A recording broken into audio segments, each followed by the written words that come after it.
Thank you, Robert Emery, for starting the applause. I can always count on you. Yeah. Good evening, everyone. I'm Mary Pat Higgins. I'm the president and CEO of the Dallas Holocaust and Human Rights Museum, and it is such a delight to have a full room for the opening of this exhibition. Thank you for being here. It means the world to us. So this special exhibition, Rise Up Stonewall and the LGBTQ Rights Movement, will be here through June 18th. So please come back and bring friends. I'd like to start by extending a special thank you to our sponsors for this exhibition. We have some amazing sponsors. Rise Up is presented by Texas Instruments and Texas Instruments Foundation. It's supported by Match Group, and the anchor sponsor is Dallas Tourism Public Improvement District. Let's have applause for them too. And our exhibition sponsors are Fossil Group and Toyota, and our airline sponsor is American Airlines. Isn't it wonderful to see so many corporations standing up for this? We really appreciate it. I'd also like to thank our exhibition community partners, Abounding Prosperity, Beth El Banah, Cathedral of Hope, Dallas LGBT Bar Association, the Dallas Way, Equality Texas, North Texas LGBTQ Chamber of Commerce, sorry, no Q, Resource Center, Texas Latino Pride, and UTD Gallerstein Gender Center. So we are so grateful for all of you for your help with planning the programs for this exhibition, for getting the word out. Your partnership means so much. Thank you. And I would always like to welcome our museum members, our board members, and our volunteers. Wave your hand if you are part of that cool club, please. Oh, the lights are down, but people beside you can see. Your support is just really crucial to allowing us to do events like this and have incredible exhibitions like this, and I'm very grateful. If you are not a member or a volunteer, please visit our website, which is www.dhhrm.org. It's the initials of the museum to learn more. We always need members, but we really need volunteers too, so please check that out. So given the horrific shooting at Club Q in Colorado Springs last year, and the flurry of discriminatory legislation targeting LGBTQ rights that is being considered here in Texas and across the nation, this exhibit feels more relevant than ever. Thus, we are so excited to share this special exhibition with you all. It's an honor to host Rise Up, which highlights the history of the LGBTQ rights movement and celebrates the incredible achievements of activists who have fought tirelessly to combat discrimination against the LGBTQ plus community. If you've toured our permanent exhibition before, you know that we cover LGBTQ rights movement in our American Ideals Gallery. But in that format, we can't go into the incredible detail that's covered in this special exhibition. So we hope thousands of North Texans will tour Rise Up and learn this important history. If you are watching virtually tonight, and we have about 150 people doing that, I hope you will visit the museum soon to see this exhibition. And if you are here with us tonight, I hope you come back soon and bring many friends. Promise me that. So,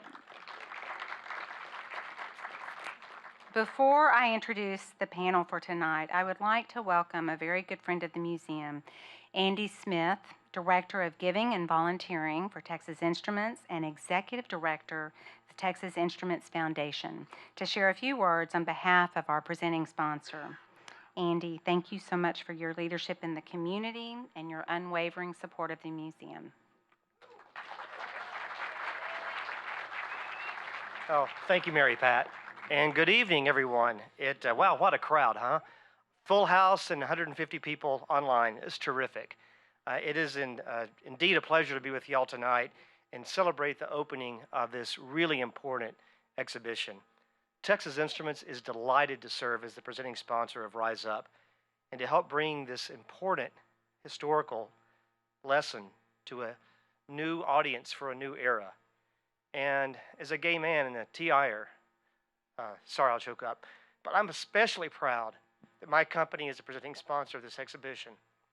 You know, little could I imagine when I came out in 1989 here in Dallas that an exhibition like this, celebrating, honoring our community, teaching lessons, inspiring others to move forward and stand up for our upstanders, as Mary Pat and the crew here call it, for our rights, could happen, not just in Dallas, but really, I think, anywhere, but especially at such a prestigious institution as the Dallas Holocaust and Human Rights Museum.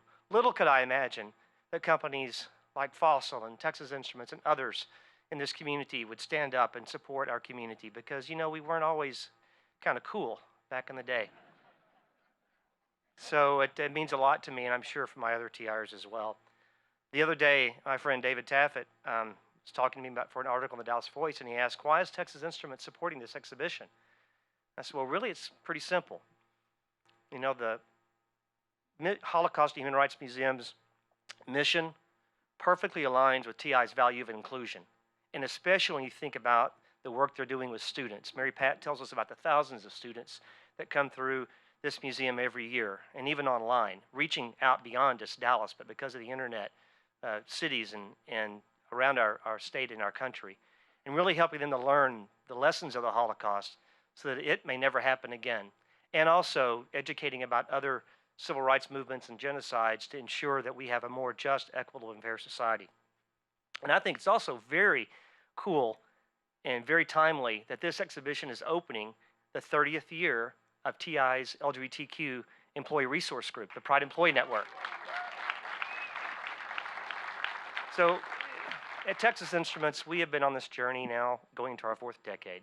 And like society in general, we've made a lot of progress, but we know that much more work needs to be done. And I'm pleased that our Pride members and other TIers can be with us here tonight. So as Mary Pat said, this exhibition will teach the history of the LGBTQ civil rights movement.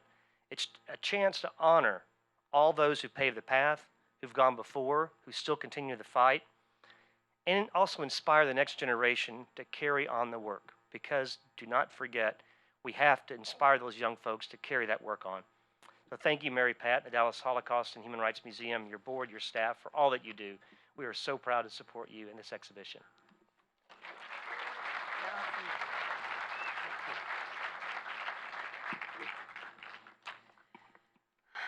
Now I'm all emotional. So it is now my pleasure to introduce our esteemed panel. Karla J. is Distinguished Professor Emerita of English, Women's and Gender Studies, and Queer Studies at Pace University in New York City. She has written, edited, and translated 10 books, the most recent of which is Tales of the Lavender Menace, a Memoir of Liberation, which is in our exhibition.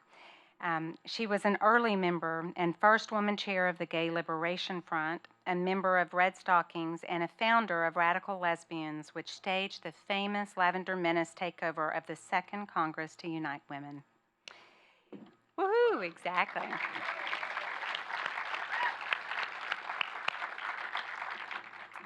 And Mark Segal is a social activist and author who participated in the Stonewall protest, a founding member of the Gay Liberation Front, and founder of Gay Youth, the nation's first organization to deal with bullying and suicide of LGBT youth.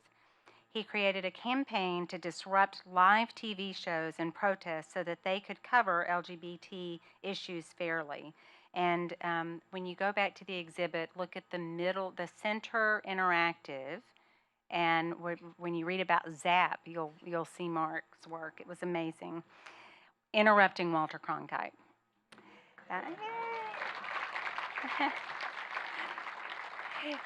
His memoir, And Then I Danced, Traveling the Road to LGBTQ Equality, was named Best Book by the National LGBT Journalist Association. And I'm delighted that our moderator tonight is local Gary Sanchez, who served, Gary serves as Senior Director of Community Impact, Equity, and Public Affairs at Visit Dallas. He's currently the chair of the North Texas LGBT Chamber of Commerce and serves on the board of directors at the Dallas Regional Chamber and 24 Hours Dallas, and is co-chair of the Dallas Mayor's Anti-Hate Advisory Council. I'm proud to serve on that council with Gary, and he's an amazing co-chair. Unfortunately, Kevin Mumford, professor of history of the University of Illinois at Urbana-Champaign, is unable to be with us tonight due to illness. We wish him well and hope to invite him back to speak on another occasion. So before we start the panel, I wanted to cover some housekeeping. We'll leave time at the end of the program for questions. You may have picked up a note card as you walked in. Our staff will be walking around with them when we get to the Q&A period. Please write down your question and we'll do our best to answer as many as possible. If you're watching through virtually, please chat the questions and we'll get to those too. And now, it is my honor to turn this over to the panel. Gary? Mary Pat, thank you so much. Howdy, everybody. If this is your first time in Dallas, I gotta say howdy, all right? We say howdy. So it's great to be here tonight, and first and foremost, it's an honor to be here on stage with two amazing individuals who really paved a pathway for where we are today as it relates to LGBTQ rights. So thank you so much, both of you, for being here. And it's also always such an honor and it's such a delight to see so many friends in the lobby and in the audience and to make new friends, of course. And so we're gonna learn a lot tonight. If you haven't already, please visit the exhibition. Raise your hand if you've been through the exhibition already. Okay, about half. Well, luckily for those who haven't, we have time at the end of the evening for you to visit the exhibition after our panel discussion. But for now, let's get into it. So, June 28th, 1969, Christopher Street, Stonewall Inn. Before we get there, we want to know why Stonewall happened, why the riots occurred, or what some people call an uprising. And in order to do that, I think it's beneficial for us to understand a little bit of what it was like to be openly gay or an open lesbian in New York City in 1969. So we'll start with Mark and then hand it over to Karla. Good evening, everybody, and it's an honor to be here. Did you say that Fossil was one of the sponsors? All right. Front row. Well, you have a Fossil sitting here.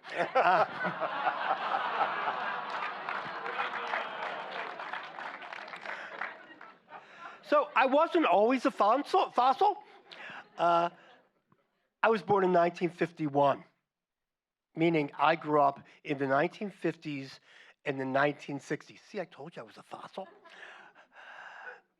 When you were growing up at that time, when you began to think of who you were, and for me that was a little gay boy, I wanted to find out who I was.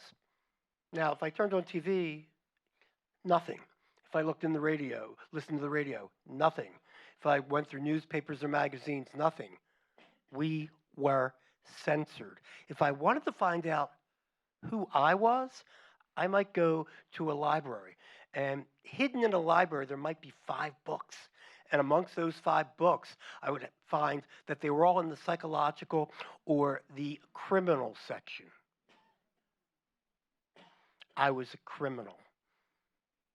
I was psychologically disturbed. I was immoral. If you wonder why gay people didn't come out, those were the reasons. You kept quiet. And if you did come out, 2 things would happen to you. You might lose your parents and family, or they might send you to a mental institution. I lived 2 miles away from Eastern Psychiatric Mental Institution. At that institution, they did electric shock on gay people to cure them. Do you think that wasn't talked about by my friends? So, living in Philadelphia, a city of 1.6 million people, I thought I was the only one. So at 18, the minute I got my graduation papers, I hightailed it to New York, where I thought, hey, there'll be people like me. So first night there, I went looking around and I said, okay, there's this place, Greenwich Village. And in Greenwich Village, they have strange people. Maybe that's what I am. So you get off the subway and you go looking around, and there's no sign that says this way to the gay people. But eventually, I found Christer Street. 18-year-old boy, 18, finding Christer Street was nirvana. It was the gayborhood of those days. It was full of gay people.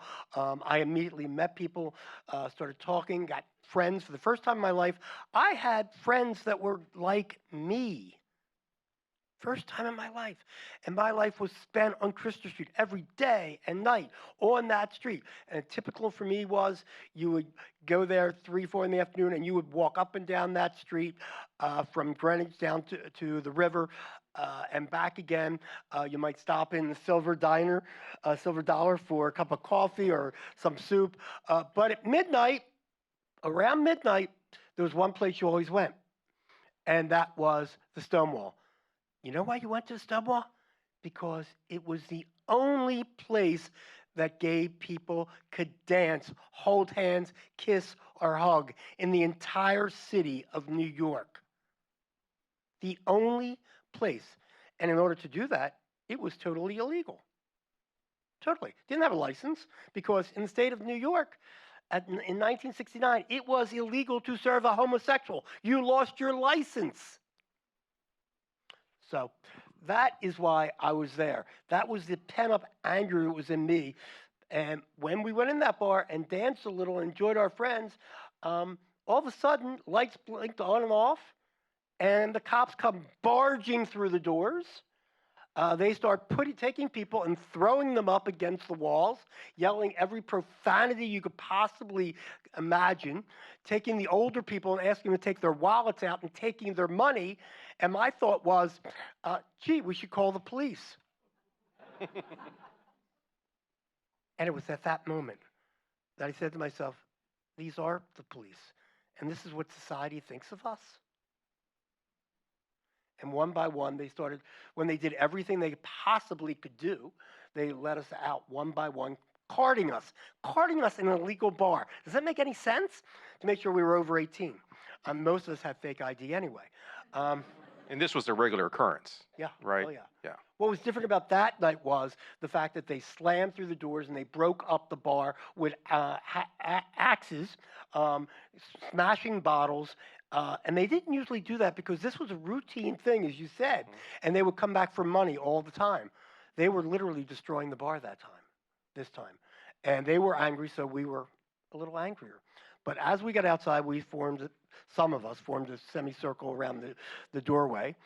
Most people, if you had a decent job or family in the area, you ran. You got a cab, you went to the subway, you got out of there. You were afraid of being arrested. But those of us, drag queens, people of color, people who were street kids like me at the time, we hung around. We were angry. And the police, after they got done doing what they did, wanted to leave. And at that point, there were 6 of them in the bar, and there were about 50 of us outside. And when they opened the door, we just started throwing whatever we had. There was no brick, by the way. I know there's a false story about brick being thrown at Stonewall. We threw whatever we had. Coins, a can you might find in the street, little stones, and they barricaded themselves in. This went on for about 3 different times. At one point, they got out there and started calling us names. We started calling them names. And a thought occurred to me at that point, which I think answers your question very well. For all of our lives, we've been imprisoned, or the police have tried to imprison us, or the authorities have tried to imprison us in mental institutions.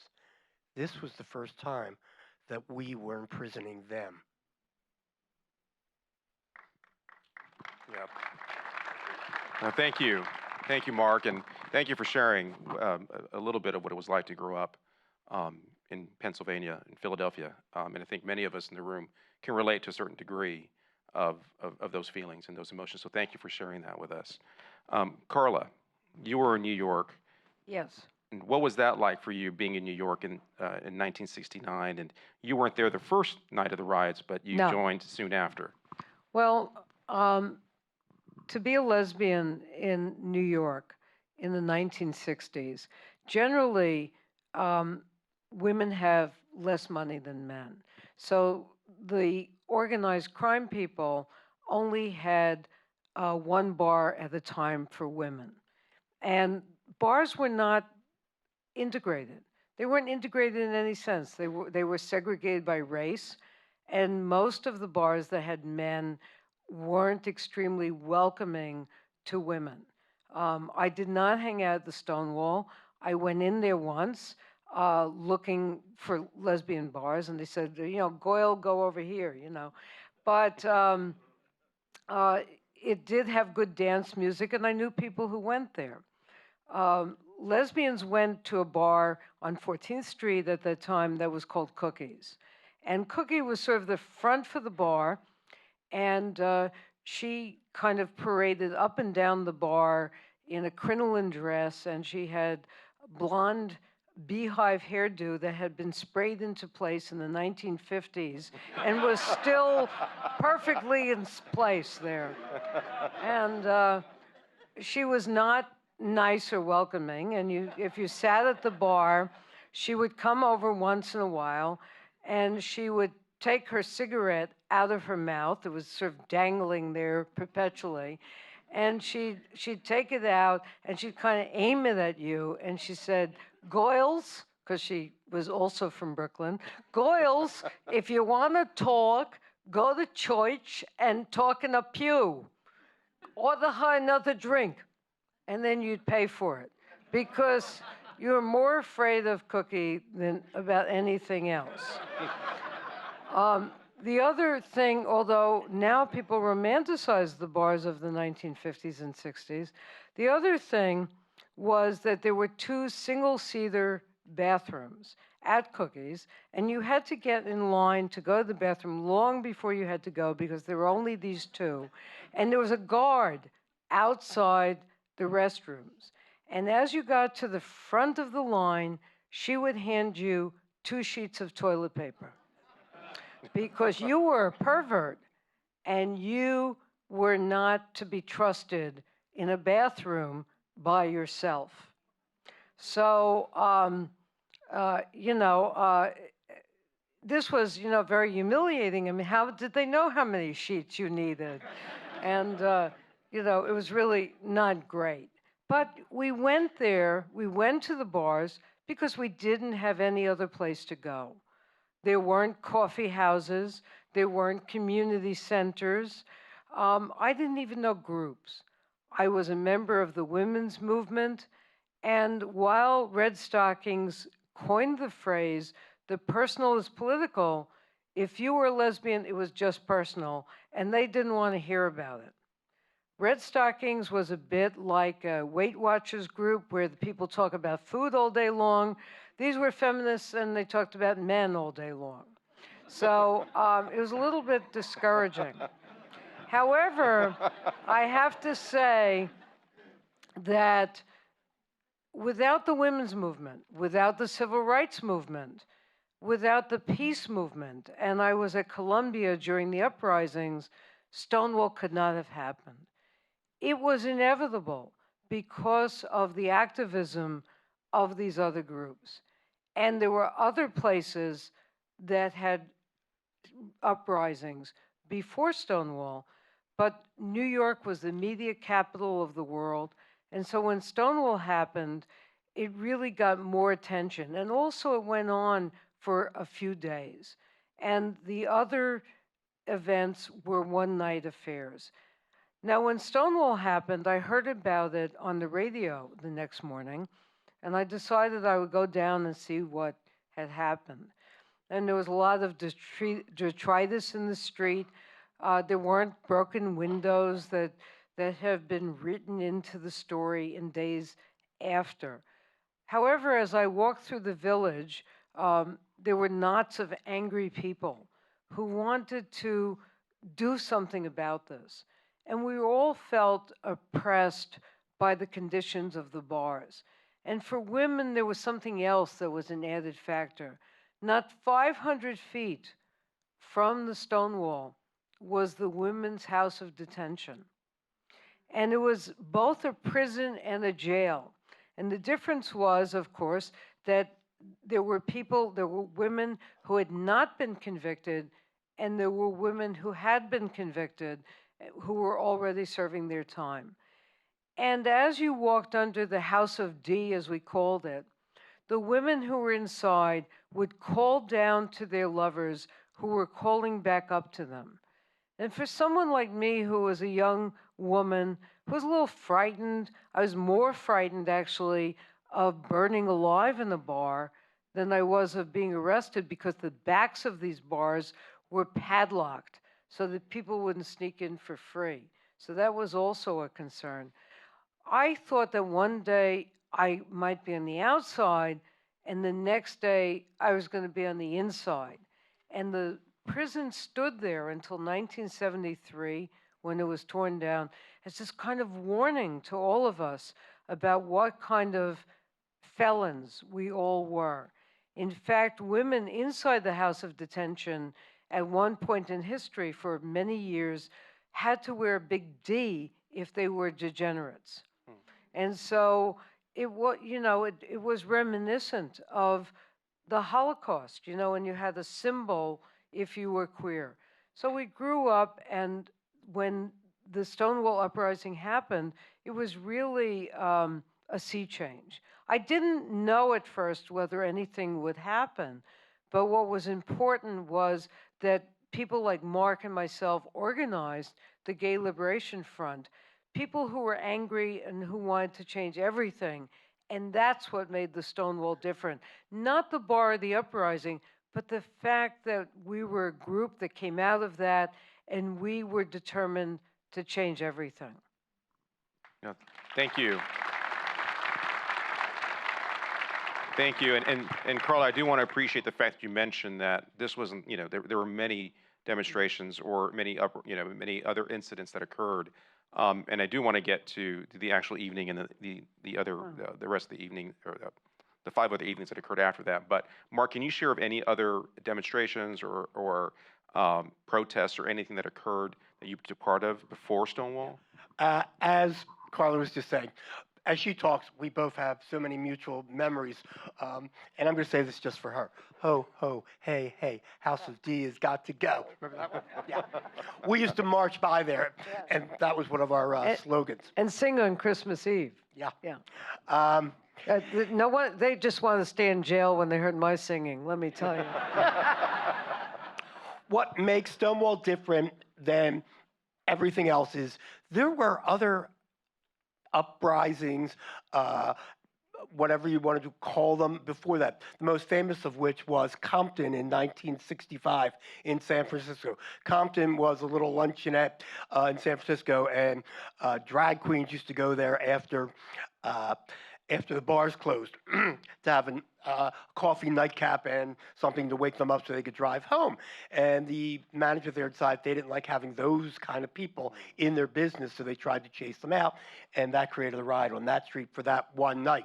What happened at Stonewall, which made Stonewall different than anything else that had ever happened before, was as we were standing there and the police wanted to get out of the bar, they had to call for reinforcements. Now, can you imagine being a police trapped in a bar by faggots and dykes, which is how they would call us in those days, and calling the captain and saying, "Excuse me, we're being trapped by these queers. Can you please help us get out?" I mean, I think that's a great call in itself. And I would have loved to have heard that. But we were standing outside really angry, throwing things, because all that hatred of what we had grown up with was coming out for the first time. And I remember thinking to myself, well, this is, the height of the counterculture 1960s. It's 1969. Blacks are fighting for their rights. Women are fighting for their rights. Latinos are fighting for their lives. What about us? And I started thinking about my grandmother, Fanny Weinstein. Fanny Weinstein, who my guiding light in life, and Grandma, I know you're watching, she grew up in Russia and had to leave Russia because of pogroms. Came to the United States, settled down, grew up as a teenager. She fought for women's rights and the right to vote. She couldn't even vote when she came here. When I was 13, she came and grabbed my hand and told my mother, I'm taking Mark to a demonstration. At 13, I went to my first civil rights demonstration. So standing outside Stonewall, I thought of Fanny. And I thought of everything that she had taught me. And it's like, okay, when's our term? Luckily, that's when Marty Robinson came up to me and gave me the piece of chalk. And Marty said, go up and down the streets of Stonewall and write on the streets and on the walls, tomorrow night Stonewall. From that came the second night when Marty and Martha spoke in front of the Stonewall. From that humble beginning, people like Martha, Karla, and I, from the smoke of Stonewall, came Gay Liberation Front. Nothing like it before. We were going to smash the system. We were tired of playing by their rules, their game. We were going to do two things that never been done before. Self-identity. I wouldn't have to look at those 5 books in the library to find out who I was. I was discovering myself and accepting and be proud of who I was, not be ashamed, not feel I was immoral, not feel I was illegal, not worry about the police. We were going to take over our neighborhood. We were going to learn who we were. But more important, the most important thing we did was we decided to create a community. Before we existed, there was no LGBT community. What there were those illegal mafia-run bars that we talk about. There were private parties. There were 10 organizations throughout the country that maybe had 10 people in each of them who was out, proud, and gay. And that was, and places where gay people could go and meet, mostly in parks. That was it.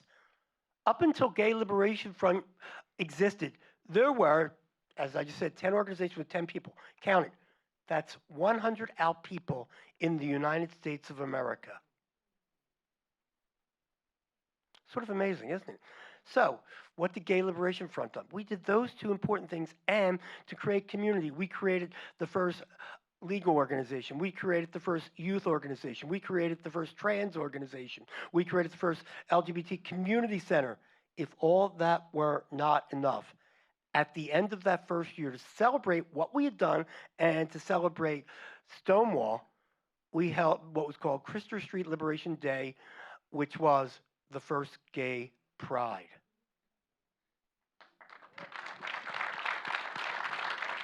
Yep. That first gay pride, we weren't quite sure. By the way, in that exhibit, you have my button from that first gay pride. At that, we didn't know if we would be stoned as we walked across the street because we were walking from 7th and Christopher all the way to Sheep's Meadow in Central Park, which, for those of you who haven't been in New York, is 57th Street. And it was the first time that we were walking out of our neighborhood in public light across the city and to say, we're out loud and proud. So we weren't quite sure how many people were going to march with us or how many people were going to come. And so we had to do civil disobedience lessons and how to protect ourselves. And that went on for 2 weeks before the march. And marshals were to protect, we were supposed to protect the crowd. Well, what we discovered was as we walked up 6th Avenue was they were more afraid of us than we were afraid of them. They didn't come out. Instead, we had people cheering us along the way, which really surprised us. But when we marched, the most interesting thing to me was, and I think I shimmied up a pole, which I couldn't do today, at 17th or 28th Street, something of that sort, and looked back, and people were still coming out of Christopher Street to join the march. So the New York Times estimated that crowd at 15,000. The Federal Bureau of Investigation, FBI, estimated that, you'll love this one, 3,000. That's in Hoover's official papers, by the way. You could read that yourself. The reality is, we took in 1 year the LGBT community from 100 out people to thousands. Look at Gay Pride today around the world. I could say to you, there's thousands come out. No, there are 10,000s that come out. Nope. There are 100,000s that come out. No. Worldwide, there are millions. To me, as a gay person, pride is the American gay community's best export to the world's LGBT community.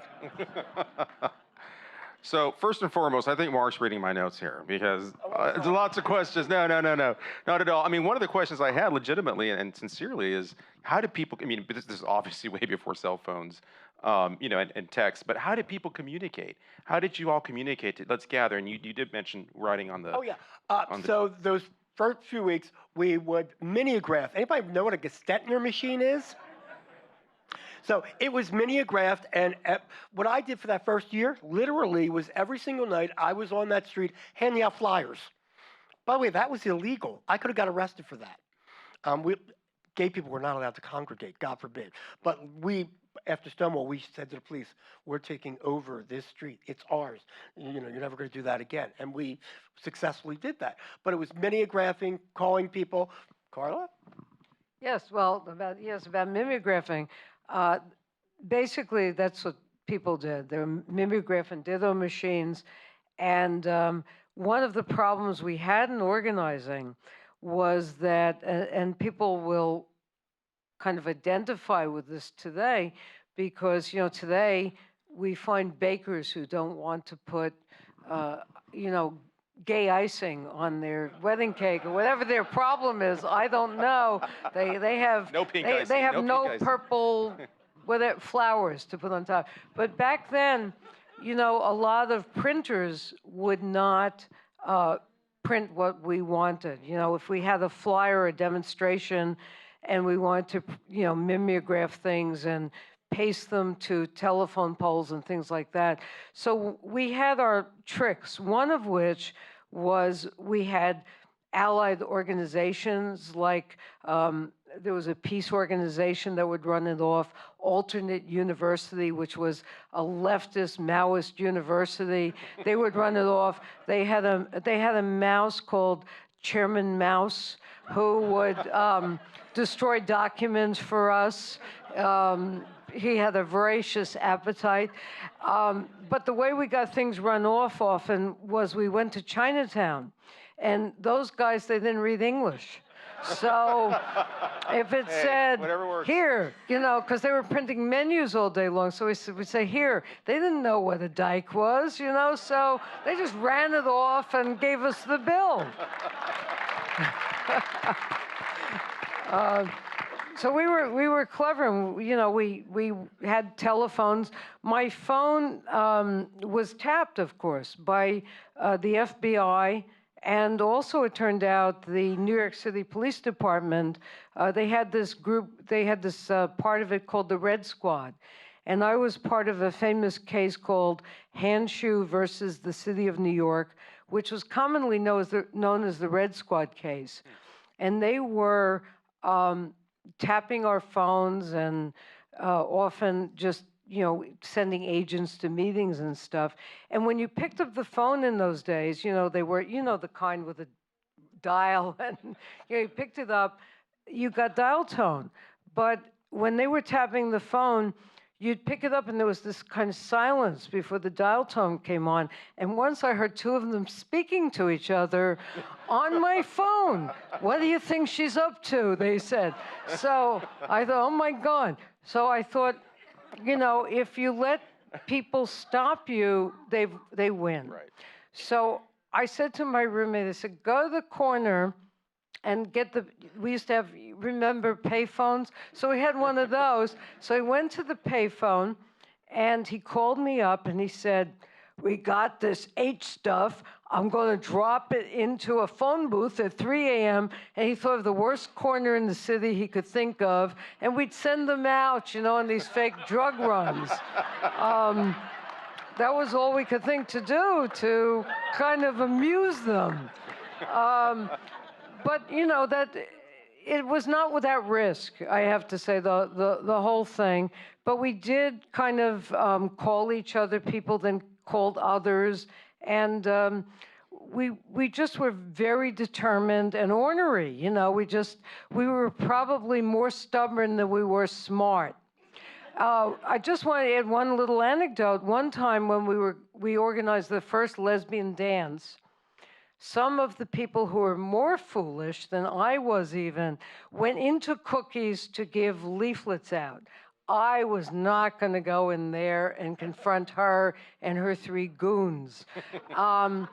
And before I could kind of chill outside, they came flying out. They had been thrown out into the snow. And Cookie came out after them, and she took her cigarette out of her mouth, and she said, "If you goyles keep this up, there ain't gonna be no gay lib." And indeed, when we had the dance, at the end of the dance, the mafia showed up. They were not there to get even a percentage. They were there to beat us up.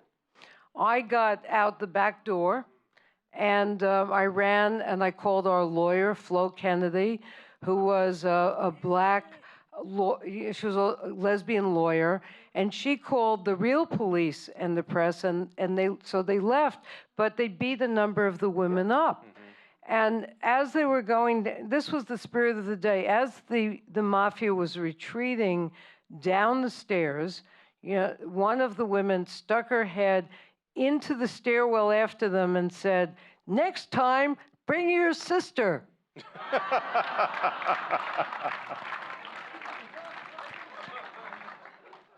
We could be here all night, seriously. Shifting just a little bit. So, you know, some of the content we've seen come out of Stonewall and the uprising, it's been, you know, portrayed sometimes as being dominantly the white gay male leading the effort, but it was quite the contrary, wasn't it? Wasn't it just community coming together, individuals of color, African American, Hispanic, transgender individuals? Is that the case? You have to understand who we were at that point and what it was like. So there are so many myths at Stonewall. I wrote a whole article and listed them, and got printed in Dallas Voice. Is Dallas Voice here tonight? Yep. Where are we? Leo? I see you there. There he is. And many other papers. One of the issues, and it keeps changing from year to year, from culture to culture, by who's in and who's not, is who actually was at Stonewall. So first fallacy, it was not thousands of people.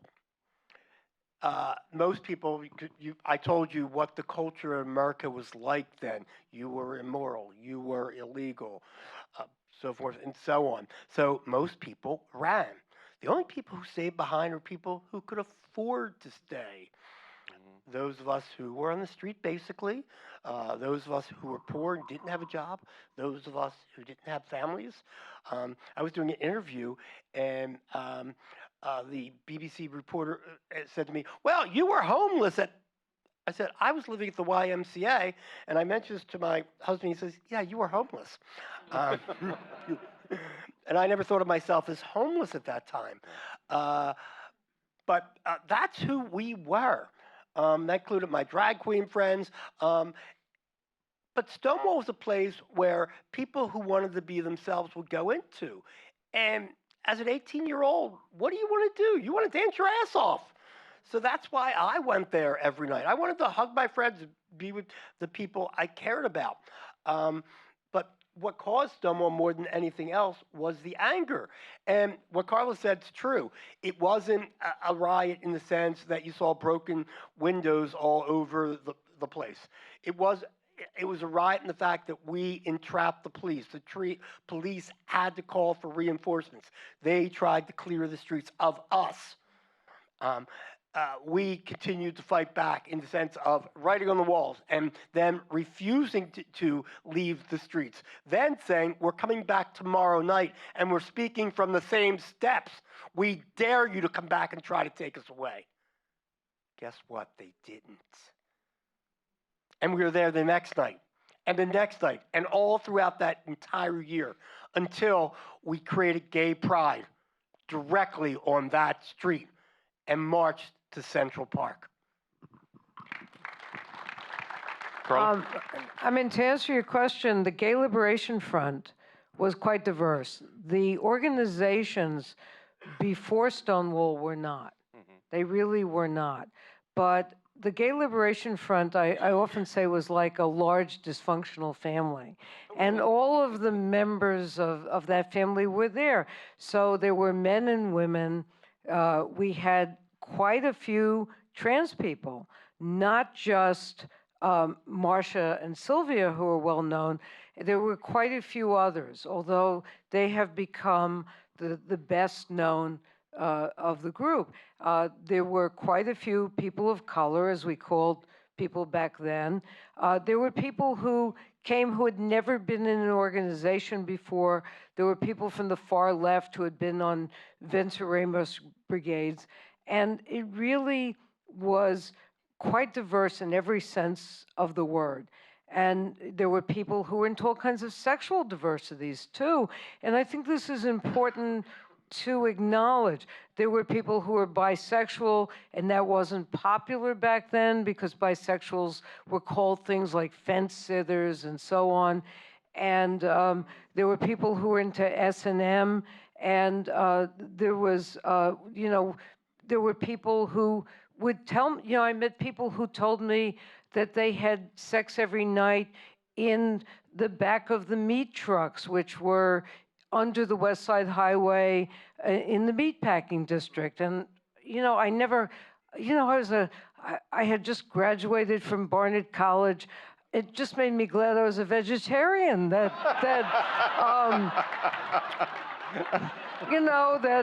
this is what was going on with the meat. Although back then we called ourselves vegetarians, I have to say. Yes. So we had our principles. So it really was. It was very diverse. When we think about diversity, one of the things that saddens me today, and I say this as someone who is happily married. I often say about my partner that I saved the best person for last, and we've been together for over 30 years. But thank you. The Gay Liberation Front was for diversity. If you want to live with 2 people or 3 people, you want to live with 3 people and your 3 cats, whatever you wanted, we felt that should be normalized in our society, excuse the word. But it was only later that people focused on marriage. We felt that marriage, was part of the patriarchy, and it hadn't worked so well for heterosexuals. So we really, weren't chasing after that ideal. So it's important to remember that we had that diversity, and a lot of that's, gotten kind of thrown under the bus, if I may say so, as someone who considers herself radical. So one of the things GLF did was, as she said, we had transvestites, trans people. The trans people, by the way, wasn't a term then. But they created their own cell within GLF. GLF, as she was saying, was totally dysfunctional, not a little dysfunctional. We were totally dysfunctional. You would walk in at night, and to decide who's going to chair the meeting, a stick would be thrown up, and it would fall. Whoever got the stick was the chairperson. There was no Robert's Rules of Order. There was no standing treasury. It was chaos, but it was also magic. It helped create us where we are today.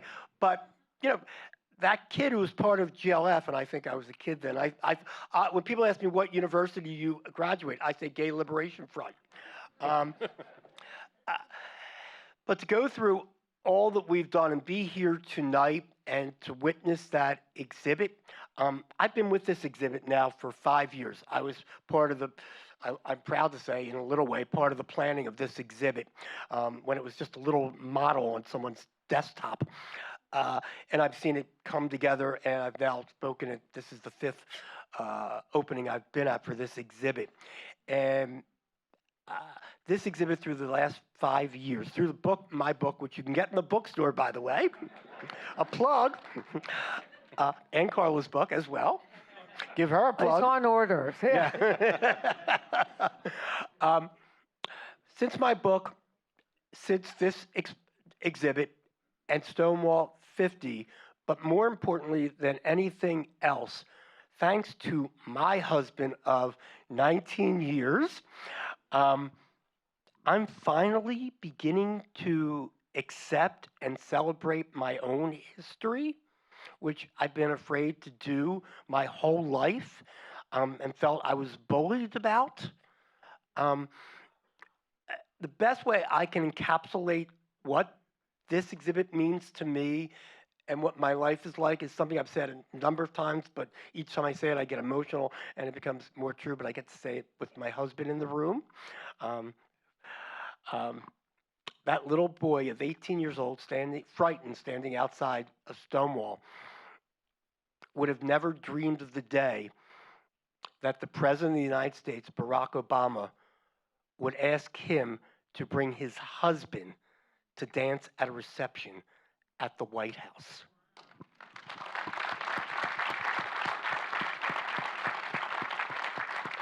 Jason, that's my husband right up there. Thank you. I love you. Hey, Mark, thank you for sharing that. And if you haven't been through the exhibition, please do so tonight or come back to the museum. And I had the opportunity to experience it tonight, and I must say it was more cathartic and more emotional than I thought it would be. Reviewing a lot of the content, about half of it occurring before I was born, right? But also, but no, but also. I told you we were fossils. No, not at all. But I mean, I think the bigger impact for me was viewing these artifacts of things that occurred that I do remember. Don't ask, don't tell. Barney Frank, right? The good and the bad, right? And then, leading all the way up into Anita Bryant. Yes, remember that too. Golden Girls is a great reference for me, a great source of information for me as well. Golden Girls is a gay reference. But I was surprised by how emotional it made me feel. Karla? Yeah, I just want to say, I think people today don't understand the impact, of these previous anti-gay movements. My family lived in Florida, where I flew from yesterday to be here. And when Anita Bryant, started this SOS, to Save Our Children campaign, sound familiar, right? My father turned to me on a visit, and he said, I hear Anita Bryant on the TV all the time, and she says you sleep with little boys. Do you sleep with little boys? I said, Dad, I don't even sleep with big boys. It's like, really? Get a grip here. But this is, to look at this exhibit is so important because remember, to forget history is to repeat it. Exactly. And we are repeating it now, sadly. Karla, I want to really thank you, and I really do appreciate you bringing that up, because if you haven't noticed, the messaging hasn't changed.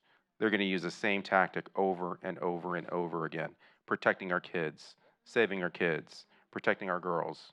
That hasn't changed. That's why they arrest us, because we're going after their children. That's the message. Lock them up before they do it. Yep.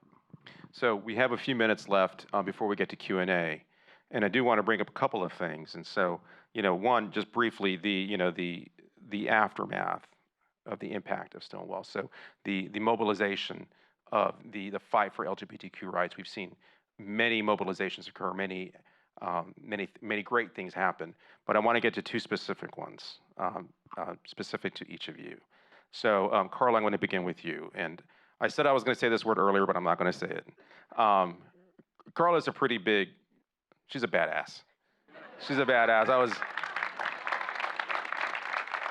Guilty as charged. I was reading I was reading about Karla before tonight, and I want Karla just to share a little bit about the Radicalesbians and something called the Lavender Menace. Yes, apart from the dance that we got together, we found out that there was going to be, first of all, we wanted a separate identity from that of the GLF because the women who were not 50% of the GLF, we certainly weren't getting half of the time. So we separated into a separate group that we didn't know how to name, and we called ourselves a few things, including radical radishes, and because we're red on the outside and white on the inside. And finally, we called ourselves Radicalesbians. And we found out that there was going to be a NOW conference called the Second Congress to Unite Women. And it was going to be on May 2nd, 1970, at an elementary school in Manhattan. So we organized ourselves. We tie-dyed Lavender Menace T-shirts. And we wrote a manifesto called The Woman Identified Woman, which is probably the most famous piece of literature that came out of the lesbian movement. It starts out and it says, a lesbian is the rage of all women, brought to the point of explosion. And we wrote this manifesto. We got it printed up at, on the Mimeo, and we went outside the school. We had these flyers and so forth. And when we got into the auditorium, I was planted in the audience. One woman went back, a couple of women actually went backstage, turned the lights off. And when the lights went back on, the audience was completely surrounded by lesbians who were bearing signs like, take a lesbian to lunch, we are your worst nightmare and your best fantasy. I was in the audience, and I was wearing a blouse over my T-shirt, and I stood up and I yelled, "Sisters, I'm so tired of being in the closet in this movement." And I pulled my blouse off to the screams of many, and underneath I had a Lavender Menace T-shirt. And we went up on the stage, and we took over the Congress, and we had several demands. Among other things, they put lesbianism on the agenda of the women's movement for the first time, but we also demanded that they discuss race and they discuss class, neither of which had ever been on the agenda of any of these conferences. So it was really kind of wildly successful, and we have been on the agenda of the women's movement ever since. Although Betty Friedan did not recognize lesbians as being part of NOW until 1977 at the conference in Houston, right? That was the big women's congress there. And the other thing, of course, Betty was always bitter about this. I ran into her in an elevator once, and she pointed at me. She said, "You!" She said, "You caused me so much trouble." I said, "No, Betty, you caused you so much trouble." And then I pushed open door and walked out on her again. What did I tell you? What did I tell you? So, thank you. Thank you so much. Thank you, Karla. And so, Mark was a little bit of a disruptor before disruptor became a marketing term, as we use it today. So, and if you've seen the exhibition, you may have interacted with one of the artifacts there. And so, tell us how you're a little bit of a disruptor, Mark. Just a little. To me, what Gay Liberation Front taught me was that we had to be out loud and everywhere.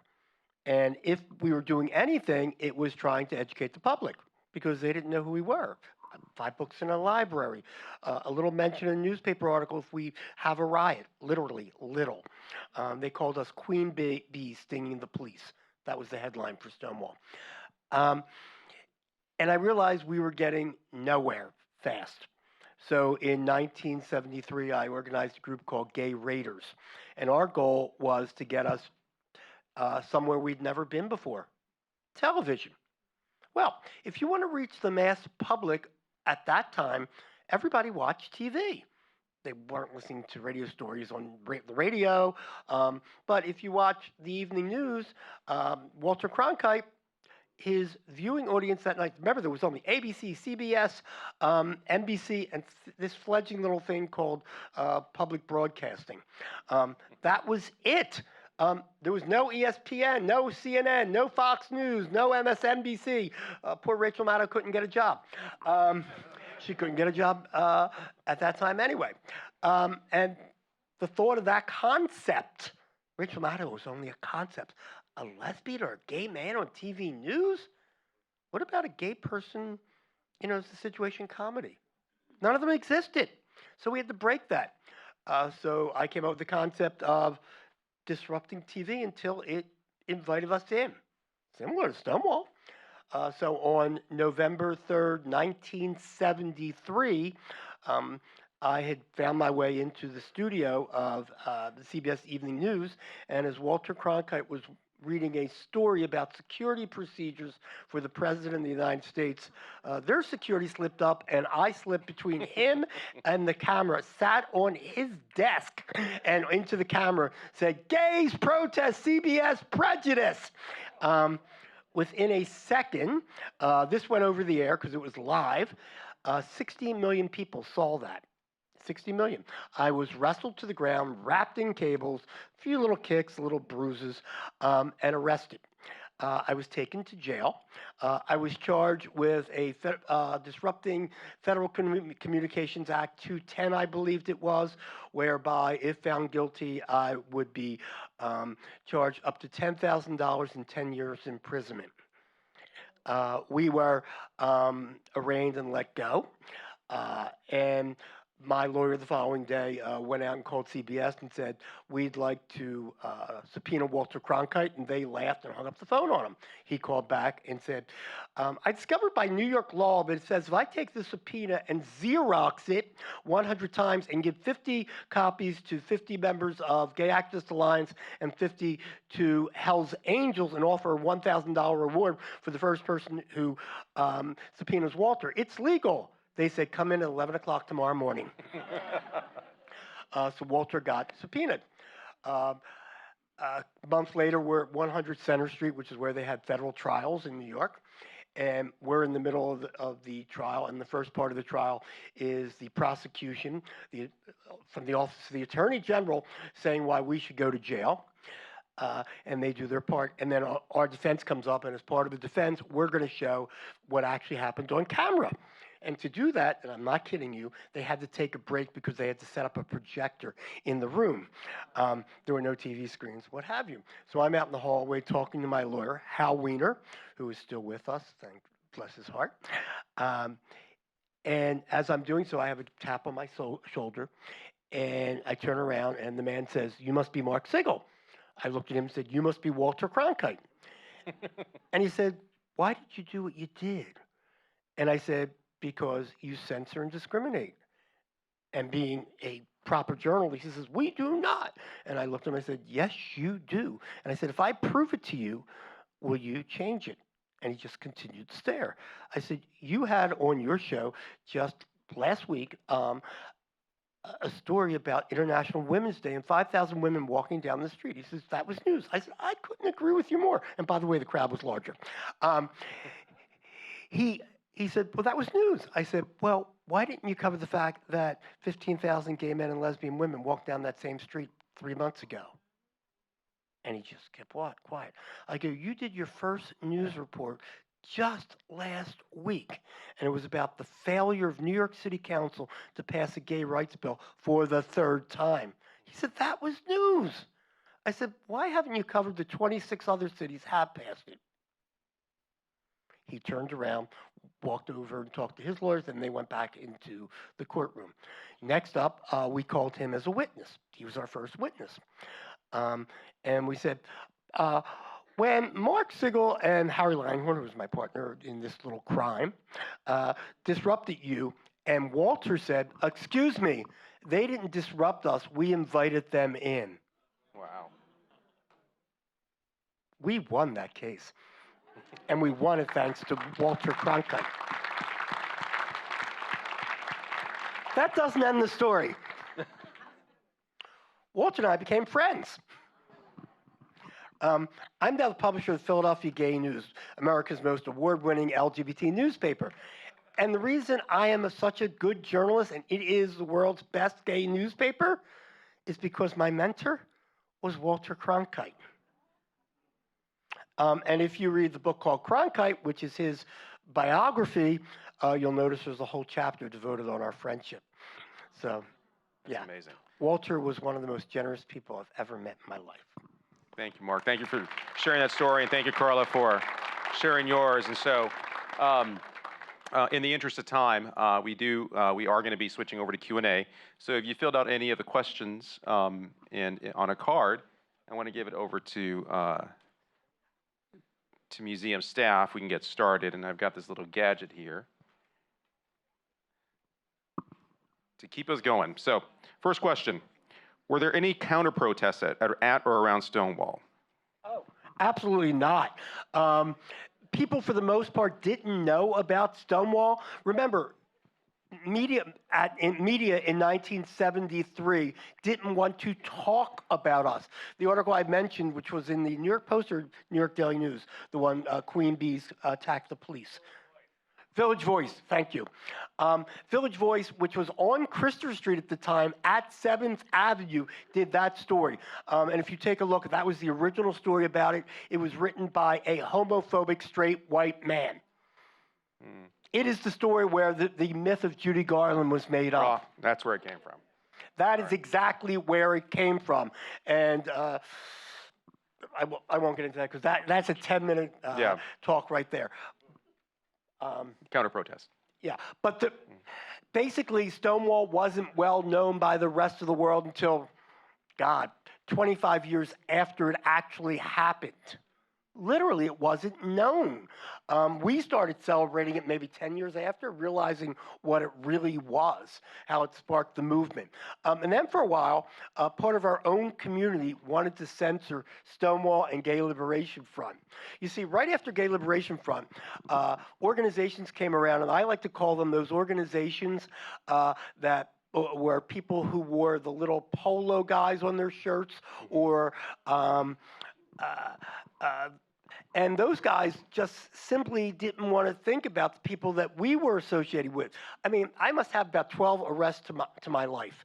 And they didn't want to talk about gay people going to jail. What they wanted to say is, let's not work with all the, let's not work with the black organizations. Let's not work with the women's organizations. We're going to fight on our agenda. It's just gay rights. And what did that specifically was Gay Liberation Front decided we wanted to be intersectional. You've heard that word, right? It's a big class word now. Well, guess what? We did it in 1969. So what Gay Liberation Front did was we went over to the Black Panthers and said, we want to meet with you. Yep. So again, we went, we thought we're going to go into that room and they're going to have guns in their pockets and, be scared to death. Well, as John Noble talks about it, because he was in that meeting, he said, they were more scared of us than we were them. And guess what? Huey Newton wrote a letter after that to a parent about their gay children. So that's what comes from working intersectional. But the demonstrations happen much later. Okay. Backlashes come only when they begin to believe that you're a real movement and you're beginning to make change. That's when backlashes come. If you want to know what's going on today and why all the backlash against trans people, it should be very obvious. They're making headway. They're finally beginning to be seen. And so when you come out of the closet, as we did, you are seen. That's why my campaign on TV was to make us visible. I wanted TV to have us on. We're real. We're part of the human race. We're not monsters. No, sorry, I could preach. Thank you, Mark. Next question, and this is for either you or Karla. Why do you think the police came into Stonewall that night with such aggression compared to other nights and other raids? Well, there were bar raids, and they tended to be most aggressive and prominent when it was election year. Because, John Lindsay, who was running to be mayor, he wanted to show that he could clean up New York. And this was the pattern with bar raids, that they were more seasonally organized. And I want to add here that there was another bar raid after Stonewall that was even worse. I mean, people think, oh, Stonewall happened and they stopped, but there was the Snake Pit. And there was one guy who was arrested at the Snake Pit named Diego Vinales, who was an illegal immigrant, as he was called, right? He was taken to the precinct, the 10th precinct, and he was so frightened that he was going to be sent home and exposed that he jumped out of the window on the second floor of the police precinct, and he landed on an ornamental iron fence on the spikes, and he had to be taken to the hospital after they took a blowtorch and cut the fence in half, and they took him with the fence in him to the police station, to the hospital. That was the end of bar raids, not the Stonewall. That was such a horrible sight that that's what it took to end bar raids in New York City. Could each of you just give us a, just comment on the state of LGBTQ rights today?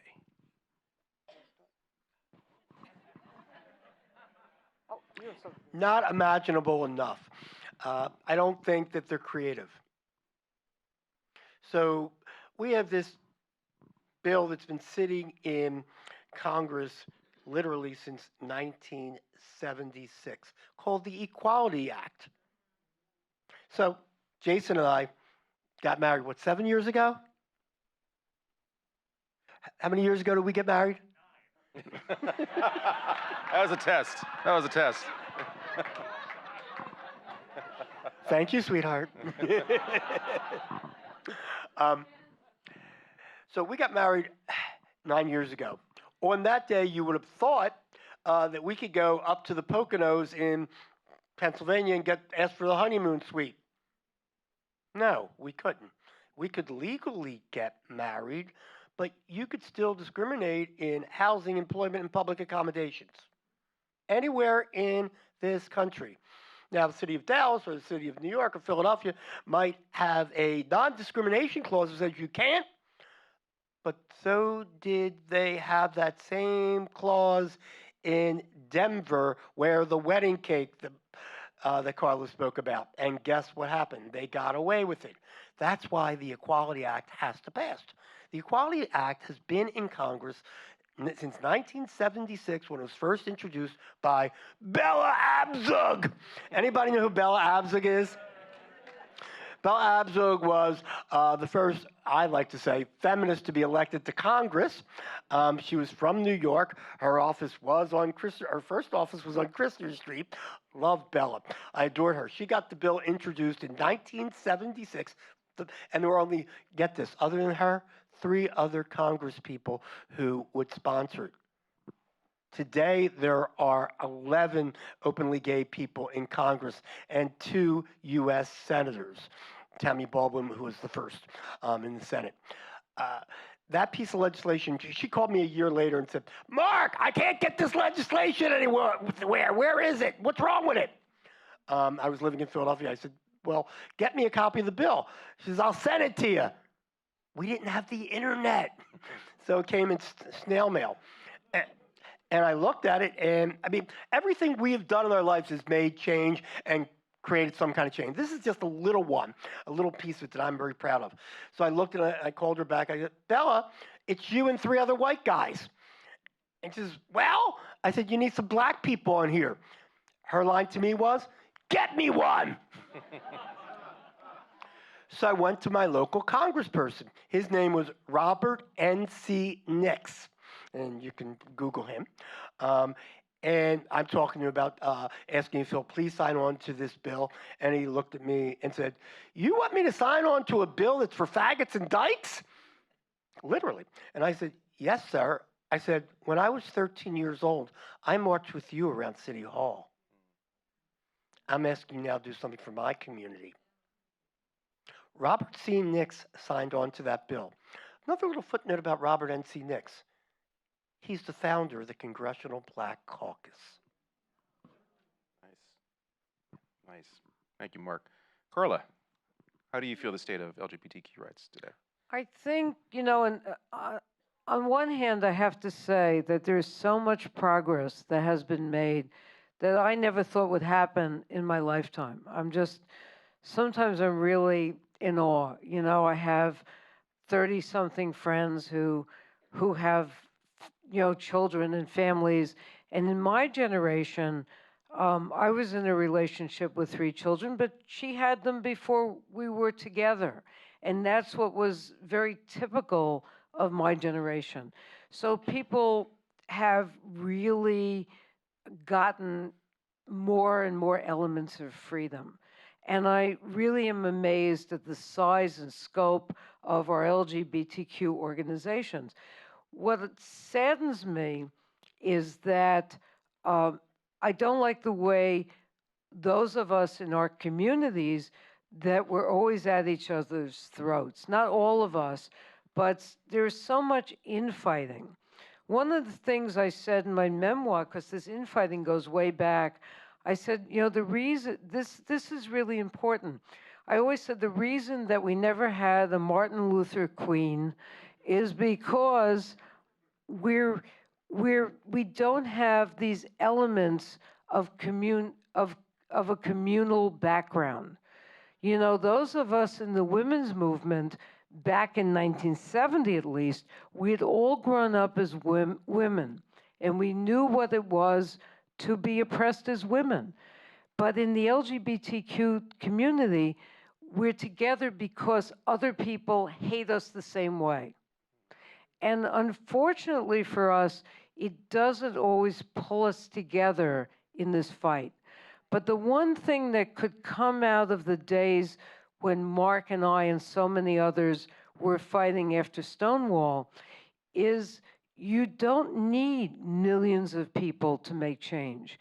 You need 20 people or 50 people or 100 people who are just totally determined that whatever is happening has to stop.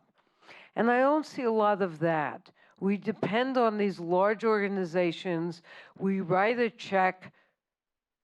Not anymore. I guess you go on the internet and you give them money and you feel you've participated. Or you go to a pride march and then you're done for the year. That isn't going to change things. You got to get out there every day until you're like me. And, my vision's so bad I can't even see where I'm going and I'm still marching. You've got to have that kind of commitment. And until more people have that kind of commitment, we're really screwed. Yeah. Thank you, Karla. I think you bring up something that's extremely important, and if it's anything that I've learned in my years working in public affairs and my role at the North Texas LGBT Chamber is the importance of allyship, of being there for one another. We may be a little different, but I'm still going to be there by your side, fighting with you for good change. So here we are at the end of our panel discussion. And so with many events, I'm always concerned that we're going to have more time than we have chat, but I knew coming into this that it'd be the total opposite, that we just have so little time to share so many wonderful stories and an opportunity to celebrate both of you for your contributions to LGBTQ rights. So thank you so much. So before you leave, hold on. Oh.